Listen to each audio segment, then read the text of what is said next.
Magandang araw po sa inyong lahat mga kababayan at welcome back dito po sa ating munting channel Pinas News Review, kung saan re-reviewin po natin ang mga mahalagang balita dito sa Pilipinas. Mga simpleng komento sa mga issue dito sa Pinas. At eto nga mga karabi natin, finally, bistado sa wakas, nilaglag Trillanes bumaliktad, Jinggoy karma na, nako, Inono ipatalsik sa pwesto. Yan mga kabayan ng ating alamin mula po rito kay Banat Kapanig TV. Nasa description po ang full video link ng video ito. Subscribe na po kayo.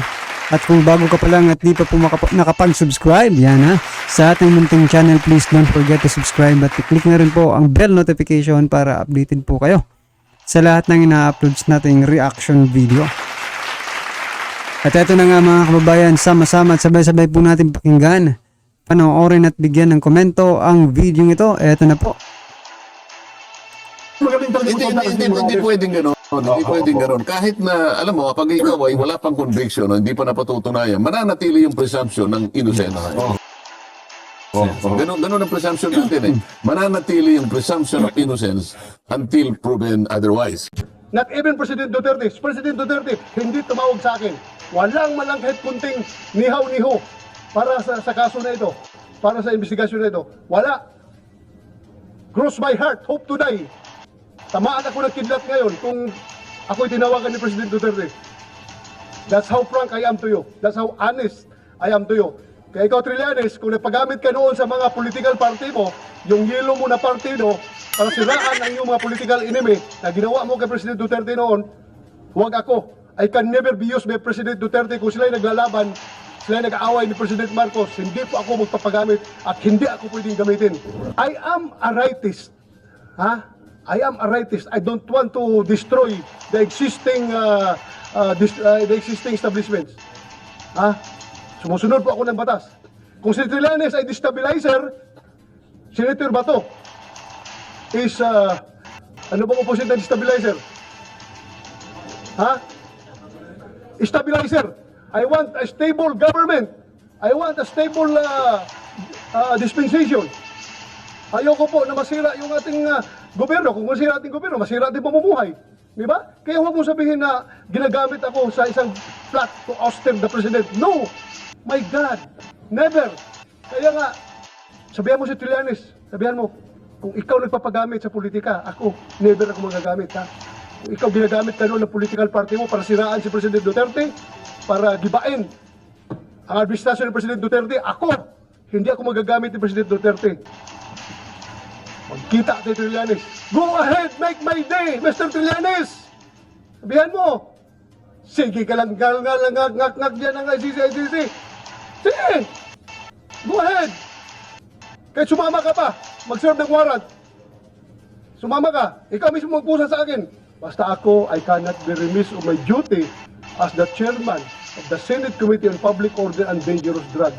Trabaho ko po yan. Hindi po ako pwede magbibingi-bingihan sa mga issue na yan. Yung PDL.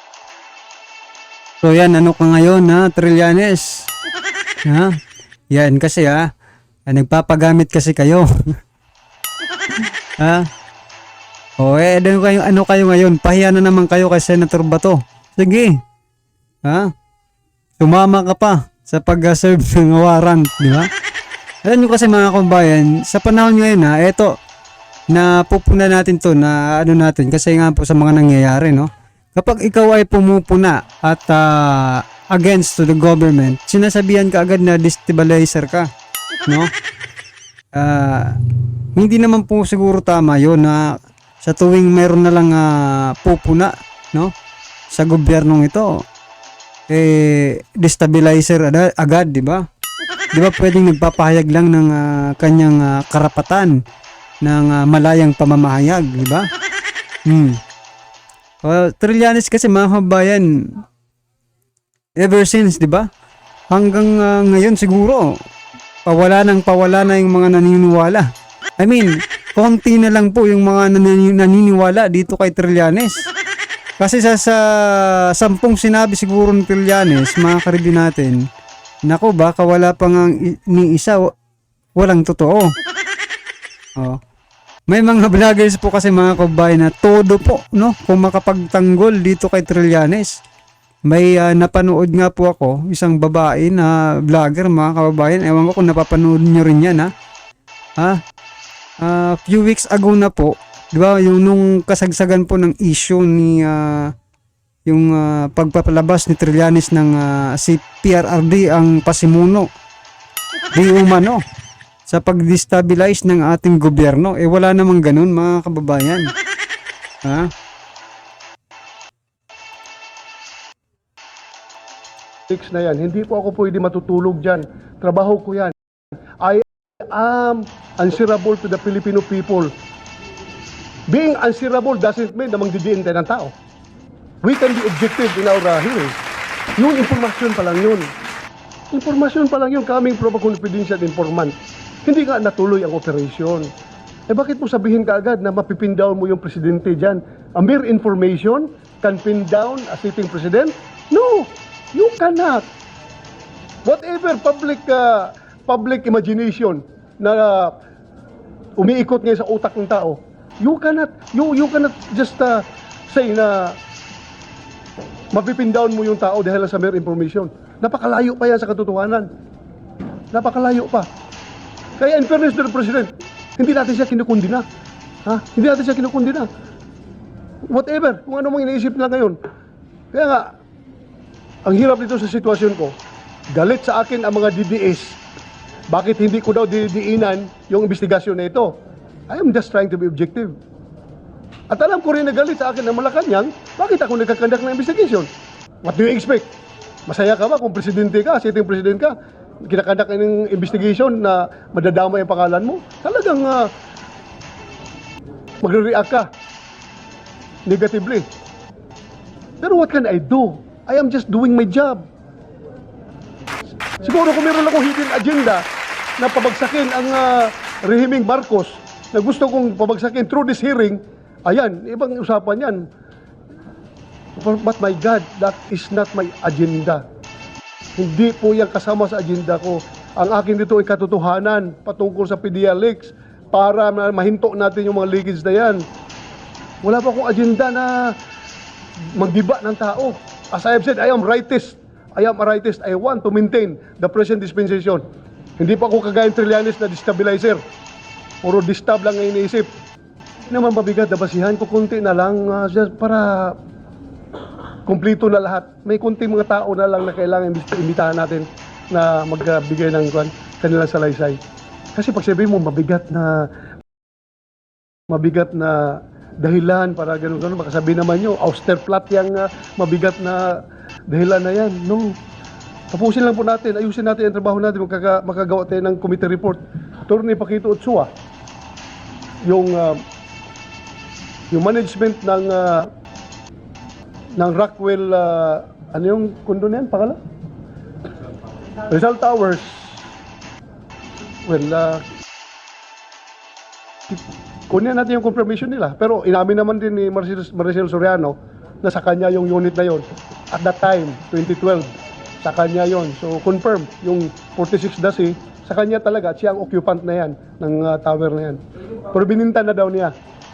Yun, ipapatawag kaya, ipatawag natin. Tama pala. Kasama yan sa ipapatawag natin. Yung si Kumar at saka si Santiago. Pati si General Serapio. Kasi retired na. I am not taking their advice seriously. Mga magagaling yan na senador. I am thankful for their advice and their inputs. Otherwise, kung hindi sila concerned sa akin at sa committee ko, wala sila pakialam. Bahala ka dyan kung ano mangyayari sa iyo. At least, tumulong sila. Nagbigay ng input si Senator Chis Escudero. For purposes of, since nasabi niya, gusto natin lang ma-confirm. Pero nobody can confirm or deny dahil nga patay na si Gadapan, di ba? So, wala nang bearing pero since nga nabanggit niya, alam po, operasyon yun pinigilan. So, dapat malaman natin yung background, bakit. Huwag mo naman i-clip yung aking powers as a chairman of this committee. Huwag mo naman sana i-clip, no? Pero concern lang tayo. And the people deserves to know. The people deserve to know. Hindi ko na nabanggit. Basta okay na sa akin na kinonfirm niya nga siya occupant noon. At dininay niya na hindi totoo daw yung informasyon na gumagamit siya ng cocaine. Pero yung tinanong ko rin siya na yung mayroong, di ba, nabalita noon na may dalawa siyang katulong na lumayas dahil binugbog daw niya dahil sa kanyang paggagamit ng cocaine, sinabi nung mga katulong, di ba? Well, dininay niya. She has the right to deny. Forgive me if tingin nyo hindi ko masyadong nadidikdik si Maricel Soriano, ha, kasi nakikita ko kasing beritin siya, nanginginig siya nung pagdating niya. Mamaya kung diniilan ko rin masyado yung questioning.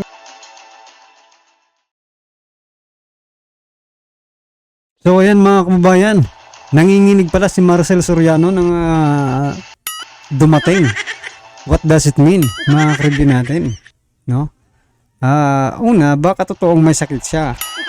Pangalawa po, kabado.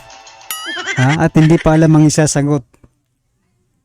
So yan mga kababayan, at least nalaman natin yung condition ni Maricel Soriano at that time, di ba? Well anyway, sa palagay nyo, nagsasabi ba siya ng totoo? So yan mga kababayan, balikan po natin si Trillanes. Eto nga, pahiya na naman si Trillanes sa kanyang mga... Unang-una mga kababayan, sino bang may history ng destabilization? In the history of the Philippines, mga karibin natin. Si Senator Bato de la Rosa ba o si Trillanes? Sino ba ang may history ng kasinungalingan? Pagsisinungaling. Diba? Si Trillanes ba o si Senator Bato? Okay, sino ba ngayon ang senador? Si Trillanes o si Bato, Senator Bato? Di ba?